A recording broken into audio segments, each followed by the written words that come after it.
So I came down from a bus in one community.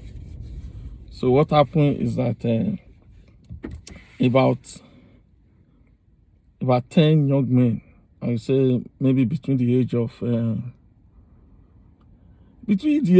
let's say 15 to 22, 21, surrounded me with cutlasses. Like they literally ran me up with cutlasses. So my brain went into autopilot. Okay. The best example I can give to you is that, they say that if you pursue goat or cow, once it reach war, it will turn around to defend itself. So what happens is that when your brain goes into autopilot, your sense of reasoning is gone. All you want to do is how to defend yourself. You can kill, you can do anything. So that was my story when I was in one community. Hi, my name is Victor Vince, and today I'm going to be talking about economics. Okay, economics as related to the henchman. Okay, so I'm putting on my economics cap today, as you can see. And some people, like if you go to my Facebook wall, I do almost 14 things. But if you really, I break it down to 14. But if you really compact it, I only do 4 things that I really concentrate on, that I'm expert in. Today I'm going to be talking about crowdfunding.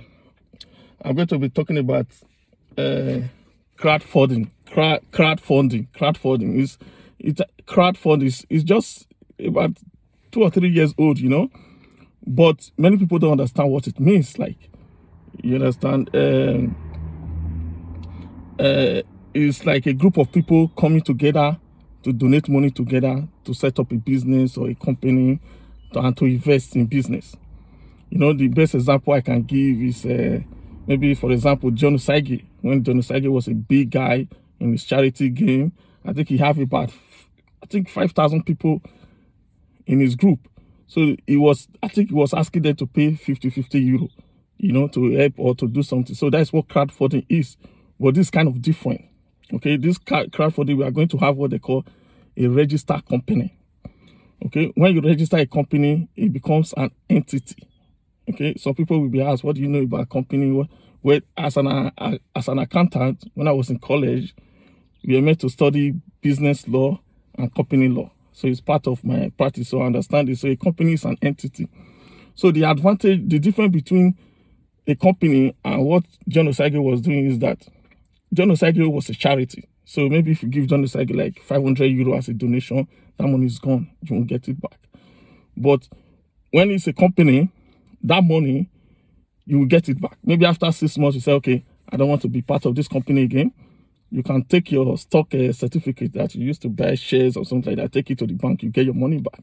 And another thing about this is that if it's a company, at the end of the year, if they declare profit, you get dividends. Okay, they will pay you dividends. Apart from that, maybe God forbid something happened to you, your certificate, the stock or the shares that you used to buy something in this company can be transferred to your children and your grandchildren. So this is the difference between a company, a crowdfunding registered company, and a charity.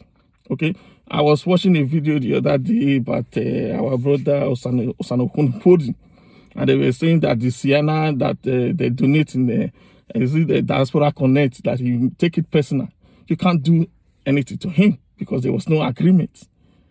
So if it's a company, you could be able to do something to him. I will tell you a story of an Irish guy that run a charity in this country. So he went on holiday, used the company credit card to pay for hotel, to do shopping. He was persecuted for it because a company is a legal entity. And if you have a director, maybe for example, someone like Stanley running it, there's a rules you have to follow. And if you break those rules, he's going to go for it. Okay, Nigeria is not a kangaroo country. If you come to my group, we have people that can help you set up a company and a lot of stuff. So that is that. So why am I talking about crowdfunding? Well, the Chinese did it. Okay, a few decades ago, China was the poorest country in the world, even poorer than Nigeria. Go and do your research. China was helped by the diaspora. Okay, they were helped, they were lifted from poverty by there are people in the diaspora. I think Israel had the same stories as well. But I'm just using China as a case study. Okay, so you people, if there's a fight or you want to do security, go and form a group. But I'm telling you now, form a crowdfunding group. Okay, some of you are very educated people abroad. You're supposed to understand what I'm saying. I'm not saying I'm going to be part of the group, but form this company so that you can sponsor businesses. Okay, I was watching a video a few days ago where Obaseki inaugurated an auto care or assembly center. Okay, your company can just be in charge of supplying that company, maybe glass, for example. Glass is a 4,000 years old idea. You just sand and water and you form a glass. So if you are, like, for example, you buy a property, your company very close to the auto where they reassemble this car, and you are supplying the glass. I mean, your product will be faster to the company, it will be cheaper and everything. So let's start thinking about setting up companies. Okay, this is not a new idea. Okay, the share you see today, share and Dutch, that share is between the UK and Deutschland. There are a group of people in their country that form company that is share that come to Nigeria to buy our land. Okay, this crowdfunding, you can even refer to it as an institutional investors. Okay, they are very popular here in Highland. The Japanese are doing it. They come together, they top all these institutional investors. They come to Highland to buy hotels, apartments. Even there was a case in court recently. Okay, the developer said they are always going to build private property. The council have to take the developer to court because they want some government house in that property, and the developer lose. What I'm saying is that the high prices of houses, especially in Dublin here, is because of all these institutional investor or crowdfunding, people coming together to start buying properties. Okay, do it legally. Okay, so that the kind of scenario of people like Sanagonokundi issue will not come up. Do it legally. I can come in. You set up your group, fund a company. You don't have to be very rich. Okay, I can come in as a non-executive director. Okay, look, in 2008, 2009, when I was doing my accounting, I could have been one of the top forensic accountants in the world, because during this time it was new idea. Nigeria now, you have a company that do forensic accounting. So as an accountant, I know where to check in the income statement and the balance sheet, where there's fraud, where there's stealing, whatever. Then I can come in, and as a non-executive director in your company, I can come in to know the way the company is run. Nobody will take you for a ride. Nobody will take your money and you start going to social media and be crying. I will tell you who I am. No, everything will be done legally. Okay, why am I talking about crowdfunding? It is because of this Eshmen. Okay, when I was in Edo State, I went to forest. I went to villages. I went to the nook and cranny of the Edo State. And what I discovered from my research and from my observation is that the people you are calling Fulani Eshmen or the Hausa people, if it's fact, in most of the villages, they are 10 to 1 in terms of men. You understand? So what are you going to do before you even go there? If they want to kill the whole village and they will finish them, there's no security anyway. The point I'm trying to make is that most of these people, let me just go back to my story. Those people that surrounded me with cutlass, I was thinking, look, let me fight or let me try. They are just honoring young people. They just want to work. That's what they want. Okay, let's wait. That's what, instead of complaining, shouting all the time online, let's set up this thing. Let's start forming different companies. You can. Let me tell you about agriculture. Agriculture, for example, you can go into agriculture. You can go into different things. I don't want this video to be long because I could have tell you what we could have done in agriculture. But the point I'm trying to make is that these people, they just want to work. Majority want to work. Okay, you saw a story where a kidnapper was apprehended by the Hausa people. It's on YouTube, it's there. Okay, they are good people, they are bad people. Because this narrative, most of these people that are complaining, that are shouting on social media, they have not even been to Nigeria for the last 15 years, like for the last 10 years. They don't know what is going on. I just came back. I'll give you a story about a cab I took, a Toyota Yaris. The man was telling me that, there's a coffee in a door after 10. The man was telling me that when he was stopped, the first thing, whether it's a vigilante or police officer, said that all these outside people know the hear what they say. You have to correct the police officer that, no, I'm not an outside man. Okay, because outside are driving cab now in Benin, Toyota Yaris. There's a bar I drink, it's outside man that served me. In fact, see this my nails. It was cut by an outside guy. For the past 5 years, I've been cutting this nail for 100 naira. Imagine, inflation, the price of food, they still cut it 100 naira. They don't cheat you. Your leg and those people, I will say 70% to 80% are honest. Okay, all this killing, the one I saw, I can't tell you what I didn't saw. Okay, the one I saw are people that just want to work and eat. Okay, they say an hungry man is an angry man. These people, they have come to our border and said, give us food, give us work. They want to work. It's not like your brothers and family in Nigeria that you give 5 million, 2 million, they misuse it. This one, even if you pay him 100,000 a year, he's ready to work and work. He just want to work and eat. You see, we have to think as a human being. We have to be humanitarian to these people. Okay, let me give an example with Italy. Okay, the majority of people going to Italy now, from Libya to Italy, are Edo people, Edo citizens. Even the former assistant prime minister said that those boats, they should be sunken there in the sea so that all these Edo people will die. Okay, but how will you feel if they say, okay, all Edo people in Italy should leave? Some people say, no.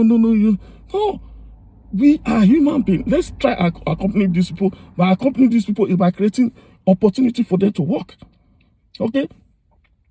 1 million Dangote will not solve our problem. 1 million Tony Elumelu will not solve our problem. We need to come together and do what the Chinese did. The Chinese have done it. The South Korea did it. Okay, today you are seeing Samsung, you are seeing Hyundai. They planned this thing 30 years ago. Go and check it. Everything is planning. Chinese people, the diaspora was a big part of the people that lived them from poverty because of huge investment for the diaspora. And I'm telling you how to invest. Stop. Someone, when there's a politics, there's a riot, someone tell you, yeah, come and donate. That donation, your money is going to the drain. It does nothing. Even the government is broke. The government, I was in Nigeria, the government now is now selling a government property just to pay, to do budgets. Okay, we here can come. I'm not saying don't support to John Osage, don't support to Osamu Jame or whatever, but form a group. Even in that group, turn it to an investment club. Set up a company. If you need someone to oversee it as a non-executive director, you can contact me. Okay? So, guys, that's a wrap. And like I said, we need to try and help these guys, okay? So, that's all I can say for this. So, like I said, if you need to set up the company, you have people that can set up the company. You have professionals. You have lawyers. You have accountants. You have everybody. Okay, the company is a legal entity. This thing has been going on in Nigeria already, but I think the diasporas are now aware. So crowdfunding is the new one. The Canadians are doing it. Canada is a country of less than 30 million, but most businesses and real estate here are owned by them. It's because of this idea of crowdfunding. Okay, look at, I was watching a video just a few days ago. This machine that was produced in China. This machine can peel gari, it can produce gari, I can't do that in alone. But if you fund a company, like I told you now, a company that, if your money will go there, you get your money back. As far as the company is profitable, you'll be getting dividends. If you are not happy, if like our sister Stainless did the other time, when he give John Osage 100 euro, he went to social media and started crying, I need my 100 euro, but you won't get this in this scenario because it's a company. That 100 you use to buy a share in that company. If after 6 months you are tired and said, okay, I don't want to do anything with this company, take this the certificate you used to buy to the share, take it to the banks. They will give you your money back. And every year you are going to be getting dividends for your money. So let's do this crowdfunding in a way that we have, it will be legalized as a company. Then the shareholder doesn't have to interfere with the company. The director will run the company. If the director, like Sanakodi, decided to use the company property to his private property, there's a law for that. We'll call him to order. Okay? Hi, my name is Victor Vince. Like I said, I'm an economist. Today, I just want to talk about the economy part of my job. I do other things, like I said. So, do have a productive day. Take care. Bye.